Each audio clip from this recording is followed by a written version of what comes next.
बुरा हाल है तुम्हारा लग लग हो जाए जय जय जी और खरे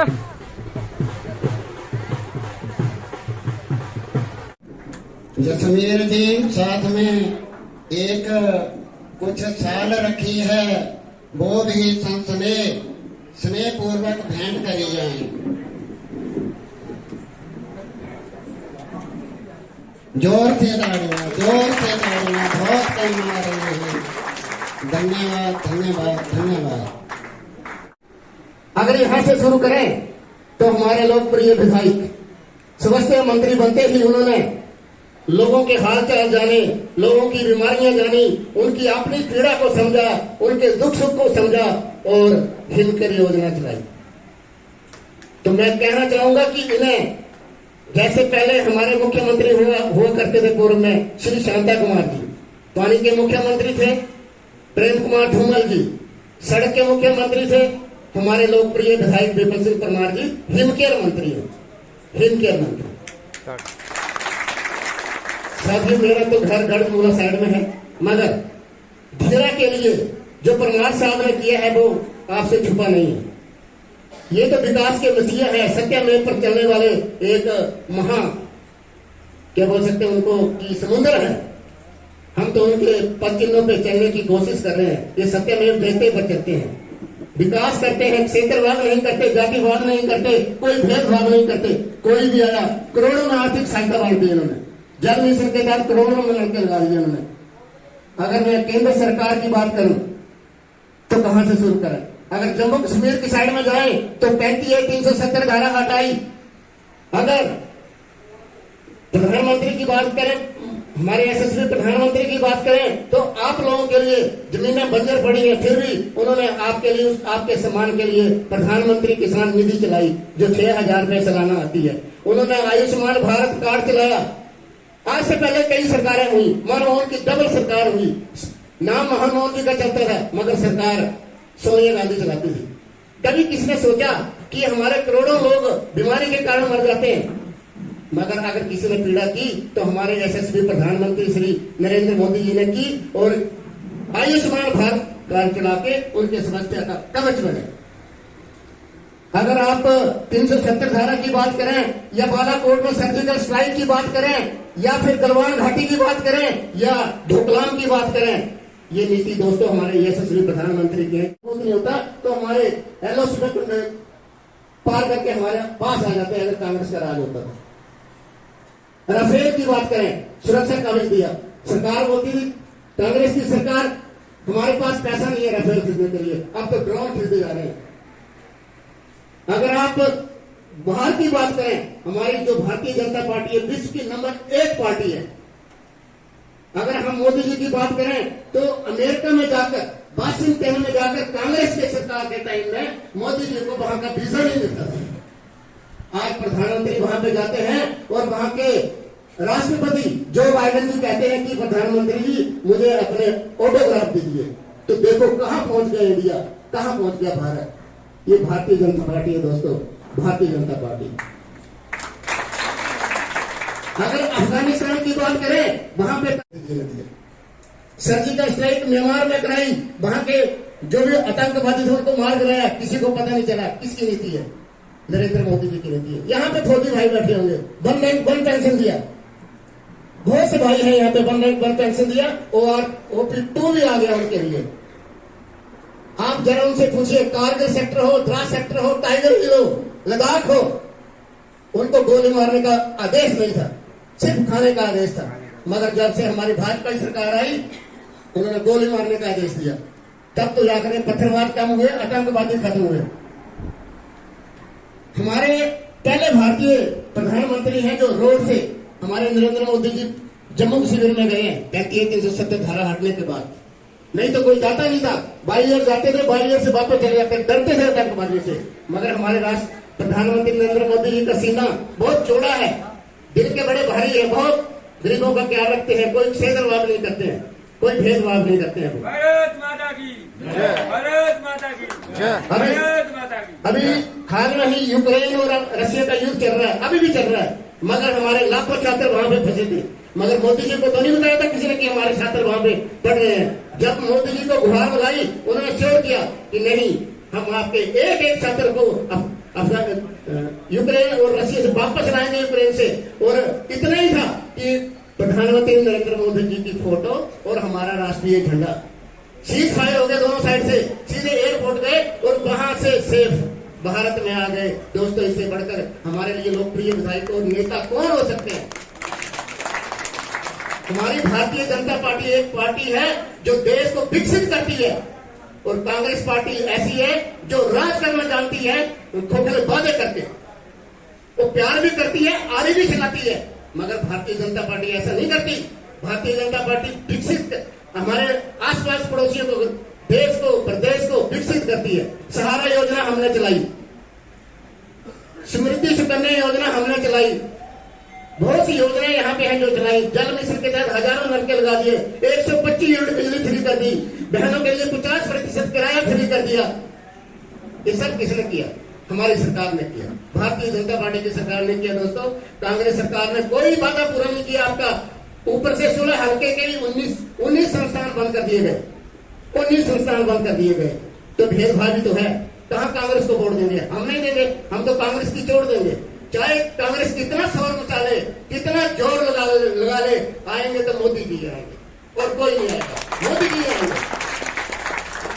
अगर मैं कहूं झूठ बोले कौवा काटे, काले कौवे से डरियो, झूठ बोले कौवा काटे, काले कौवे से डरियो, चाहे कितना भी जोर लगाए कांग्रेस, कमल तो फूल खिलना ही है, कमल तो खिलना ही है। हर घर मोदी मोदी होना ही है।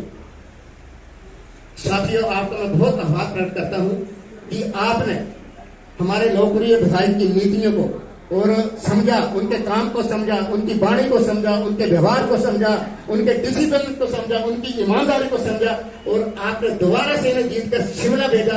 आपको बहुत बहुत बधाई। अगर साथियों में कहूं तो ये गलत ना होगा, आप पालापर की तरफ जाओ, बैलनाथ की तरफ जाओ, जसीमपुर की तरफ जाओ, नगरोटा की तरफ जाओ, धर्मशाला की तरफ जाओ, शाहपुर की तरफ जाओ, कोई भी हमारा उम्मीदवार जीता नहीं है। ये हमारे लोकप्रिय विधायक जीते हैं आपके आशीर्वाद से और इनकी कड़ी मेहनत और अपनी कड़ी मेहनत से जीते हैं। साथियों, मैं बहुत बहुत हार्दिक अभिनंदन और स्वागत। जय हिंद, जय भारतीय जनता पार्टी। हिमाचल प्रदेश के विधान सभाध्यक्ष, स्वास्थ्य मंत्री व वर्तमान में सुलह क्षेत्र के विधायक श्री विपिन सिंह परमार जी, इनके साथ मंच में बैठे हुए हमारे गतिशील महामंत्री श्री हंसराज जी, जो कि बीपीओ रिटायर्ड और नेवी रिटायर्ड हैं, साथ में इनके बैठे हुए संजीव दरबार। भाजपा को गिराने में जरूर गिरे, पर कुछ बात भाजपा को गिराने में जरूर गिरे। परमात्मीय, आपने जो जनहित के बारे में कार्य किए हैं वो सराहनीय हैं। वो यहाँ मंच के बताने से नहीं, लोग उन कामों को देखते हैं, क्योंकि हमने स्कूल टाइम में जो इतिहास पढ़ा था वो तो यहाँ पर पाया ही नहीं। जो आपके समय में सीखा वो ही असली इतिहास है। आप इतिहास रचेता हैं। भाई जी, हम मरते दम तक छोड़ेंगे ना हम तेरा साथ साथियों। वो कहाँ गई बातें? उनकी सांसें फूल गई।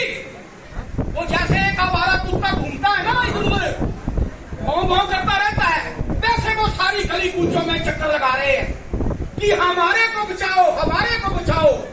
और मैं दावे के साथ कह सकता हूँ, बचने की कोई उम्मीद नहीं है। बच नहीं पाएंगे, चाहे वो जहां मर्जी घूमे, जहां मर्जी जाए। हमने काम करने का वचन लिया है मित्रों, न एक पैसा खाऊंगा और न किसी को खाने दूंगा।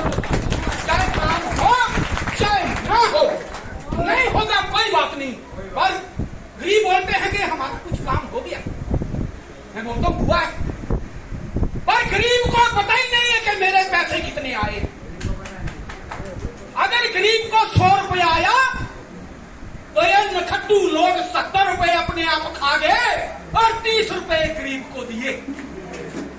मेरे पास इन बातों के प्रत्यक्ष प्रमाण हैं और समय आने पर मैं आज दावा कर रहा हूं, समय आने पर मैं इन सारी बातों को साबित करके रहूंगा। समय आएगा। कोई परमार साहब ने पैसे कम नहीं दिए, कम नहीं दिए। कई मित्रों का रहा कि हमने ये बात उठाई परंतु हमारी बात सुनी नहीं गई। मैं हो सकता है ये गलती हो गई हो कि बात ना सुनी गई हो या बात को रखने का तरीका या सलीका कैसा था, मैं वहां मौजूद नहीं था या उनको इस बात का आभास कराया गया भाई ऐसा हो रहा है। परंतु मैं दावे के साथ बोल सकता हूं, जो लोग मेरे पास आए, मैं परमार साहब के पास गया कि इन लोगों से अन्याय हुआ है और मैंने परमार साहब को बैठ करके बताया। परमार साहब ने 2 मिनट नहीं लगाए और उन लोगों का काम किया कि वाकई गलत। परंतु उन लोगों ने अपना पक्ष कैसे रखा, कैसे नहीं रखा, इसके लिए परमार साहब नहीं, हम लोग की क्षमा प्रार्थी कि हमें मौका दिया गया और हमने अपना पक्ष जो था वो ठीक ढंग से नहीं रखा। मित्रों, समय बहुत है, बातें तो इतनी है मेरे पास कि मैं कितना बोलूं। जब मेरे में भी आदत है, मैं खड़ा हो जाता हूं बोलने को, फिर दूसरे आदमी को मौका कम मिलता है। तो परमार साहब जी बोलेंगे, जिनको सुनने के लिए हम आए। अगली बारी जब हमारी मुलाकात होगी तो खुलकर बात करेंगे। परंतु मैं एक दावा करता हूं कि परमार साहब की नीयत और नीति में खोट नहीं, ऐसा नहीं। तो इसलिए मित्रों, अभी बड़ी सरकार जो सेंटर में बैठी है, यशस्वी प्रधानमंत्री नरेंद्र मोदी जी का चुनाव जो भी होने वाला, खुदा ना भविष्य भी ना पहले कभी ऐसा प्रधानमंत्री आया और ना कभी आगे आएगा। मित्रों, सारी बातें भूलकर नरेंद्र मोदी जी को दोबारा प्रधानमंत्री बनाएं। इसमें आपकी भलाई है, समाज की भलाई है, प्रदेश की भलाई है, देश की भलाई है और अब तो पूरे संसार की भी भलाई है, क्योंकि हिंदुस्तान विश्व गुरु बन गया। अतः कमियां रहती हैं, ये समाज है। अगर समाज में कमियां ना हो तो बार बार दिल की गहराई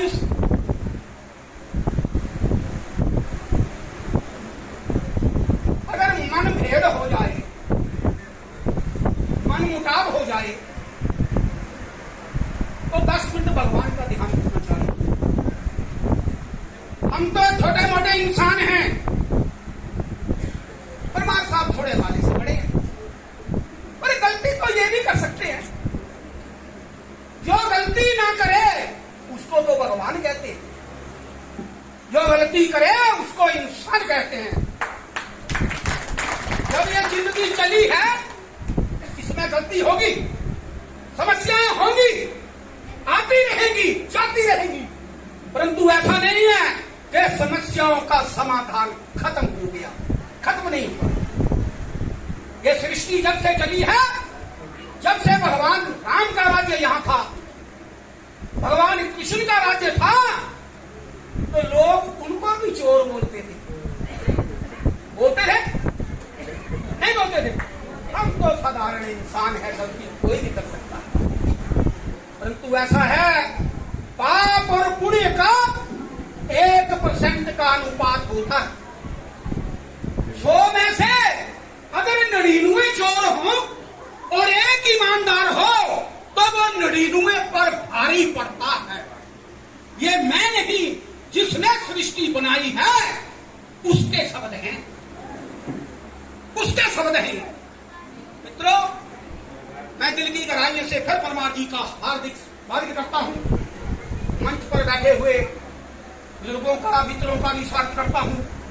मेरे से बड़ी उम्र के जो हैं उनको भी स्वागत करता हूं, चरण वंदना करता हूं, माता शक्ति को फिर से नमस्कार करता हूं। जब तक रहेंगे आपके लिए जिएंगे, जीवन समर्पित कर दिया। किसी भी काम की आवश्यकता हो करेंगे, परंतु मित्रों ध्यान से सुनना, काम ईमानदारी का हो, बेईमानी का पलड़ा लेके मत आना। काम करेंगे, काम ईमानदारी का। तो इन्हीं शब्दों के साथ मैं एक बार आए हुए सभी लोगों का धन्यवाद करता हूं। जय हिंद, जय भारत। यहाँ पर महान जन संपर्क अभियान का ये एक कार्यक्रम धीरा पंचायत में हो रहा है और धीरा पंचायत में हमारे बहुत से वक्ताओं ने बड़े विस्तार से सारी बात रख दी। श्री भवानी दत्त शर्मा जी, श्री जसमेर राणा जी, श्रीमान संजीव दरभाल जी, हमारे ग्राम केंद्र के अध्यक्ष कैप्टन साहब कैप्टन देवेंद्र चौहान जी, इस पंचायत में हमारी उप प्रधान बहन कमलेश जी, पंचायत के आए हुए अन्य बारपन साहिबान, हमारी पार्टी के महामंत्री, पहले नेवी में आपने सेवा दी, आप सेवानिवृत्त हुए शिक्षा विभाग से बीपीओ, हमारे भाई श्रीमान हंसराज चौधरी जी, यहाँ के कैप्टन अशोक दरभाल जी, श्री अशोक शर्मा जी, कैप्टन कपूर चंद जी, कैप्टन अवतार चंद जी, श्री कुलदीप दरभाल जी, हमारे श्री मनोहर दीवान जी, अशोक शर्मा जी, नोरा पंचायत के प्रधान श्री विकास दीवान जी, गोहाना के श्रीमान राकेश जी, श्री युगल किशोर जी, भाई लोकू राणा जी, मीनाक्षी सुमन कटोच, रेणुवाला, लता शर्मा जी, सुषमा राणा जी, श्रीमती रीना एवं श्रीमान सुमन कटोच जी, यहाँ पर उपस्थित भाइयों एवं बहनों, यहाँ पर यहाँ की कमेटी ने, धीरा पंचायत के हमारे सज्जनों ने, भाजपा के कार्यकर्ताओं ने, महिला मोर्चा की बहनों ने मिल करके ये कार्यक्रम रखा और इस महाजन संपर्क अभियान में हम अपनी योजनाओं और नीतियों को लेकर के जन जन तक पहुंचाने का काम करेंगे। आप सभी यहाँ पर मंदिर के परिसर में, प्रांगण में उपस्थित हुए, मैं अपनी ओर से आप सभी का बहुत बहुत स्वागत एवं अभिवादन करता हूं। मैं सबसे पहले आपका बहुत आभार, धन्यवाद, जहां मुझे आपने एक बार फिर से भेज दिया, वो हिमाचल प्रदेश की विधानसभा। आपने कमी नहीं रखी, 43 साल का पुराना इतिहास बदल दिया, बारियों की प्रथा को खत्म कर दिया। मुश्किलें भी थी, रुकावटें भी थी, अड़चनें भी थी, बीच में कई लोग फुटबॉल के साथ भी चल पड़े। कोई बात नहीं, लोकतंत्र में होता है। युद्ध के समय ही तो परख होती है, योद्धा घर बैठ गया या बंदूक उठा करके पोलिंग बूथ को संभाल लिया। पर मैं किसी का नहीं, मैं आप सभी का बहुत आभार प्रकट करना चाहता हूं कि आपने 43 साल पुराना इतिहास बदला और हिमाचल प्रदेश में हम 25 एमएलए भाजपा के जीत करके पहुंच गए। थोड़ी सी कमी रह गई, अगर कमी नहीं रही होती तो हिमाचल प्रदेश में आपकी सरकार होती और सरकार आपकी होती तो फिर विकास का जो पहिया था वो बहुत तेज गति से घूमता। पर कोई बात नहीं, देंगे परमार साहब, आपने 22 करोड़ का ये सड़क बनाई है, नहीं इसकी कोई जरूरत नहीं। यहां से लंबी दूरी की बसें चलाई है, उसकी जरूरत नहीं। हमने यहां पर आपके लिए इलेक्ट्रिसिटी बोर्ड का एसडीओ बिठाया था, बाहर निकाल दिया। आपके लिए हमने नागनी में इलेक्ट्रिसिटी का डिवीजन दिया था, उसको बंद कर दिया। हमने कहा सुलह की अपनी पहचान है, इलेक्ट्रिसिटी का डिवीजन बंद, आपका ये बिजली का एसडीओ ऑफिस बंद। ये वीरभद्र की जाते जाते अस्थाई चौकी दे गए थे, मैंने उसको रेगुलराइज कराया, उसको बंद कर दिया गया। और तो और ये जो मिनी सचिवालय बन रहा है ना 10 करोड़ का, अब विभाग के पास एक भी पैसा नहीं है। वो सारे का सारा पैसा जो है, मैं नहीं कहना चाहता, पर यहां से उठाया दूसरे जिला में भेज दिया सुलावासियों। ये तोहफा कांग्रेस की सरकार ने मुझे और आपको दिया है।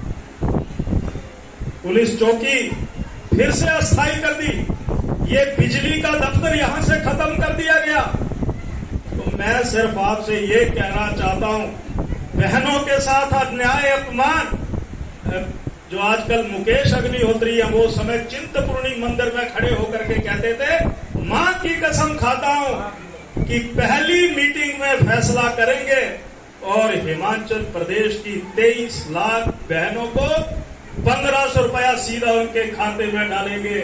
आपके खाते में एक भी पैसा नहीं आया। बहुत बड़ा अपमान है।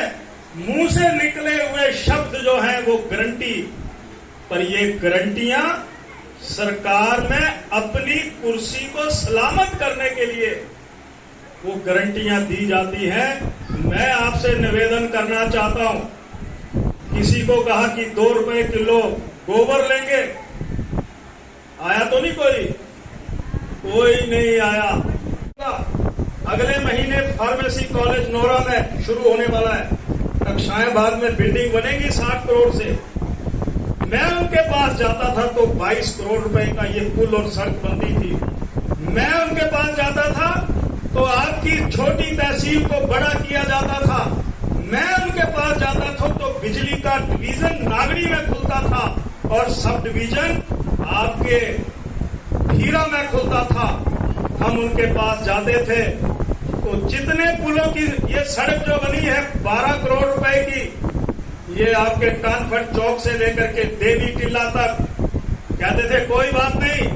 हम उनके पास जाते थे तो कहते थे चंबी चीड़न से होकर के आपको लाहा ठाकरा की सड़क हम देंगे। भाइयों, हम आपके पास उनके पास जाते थे तो धेरा से होकर के सीधी झुंगा माता होकर के सड़क आगे 5 करोड़ रुपए की बन रही है, अब आप भी जाइए। वहीं से हम जाते थे कलूना से होकर के और पन्याली तक की 5.5 करोड़ रुपए की सड़क, ये भारतीय जनता पार्टी की देन है। समय निकल गया। अगर आपने तो कमी नहीं रखी, अगर कुछ लोगों ने कमी नहीं रखी होती तो यहां पूरे हिमाचल प्रदेश में सुविधाओं का अंबार लगा देते। पर फिर भी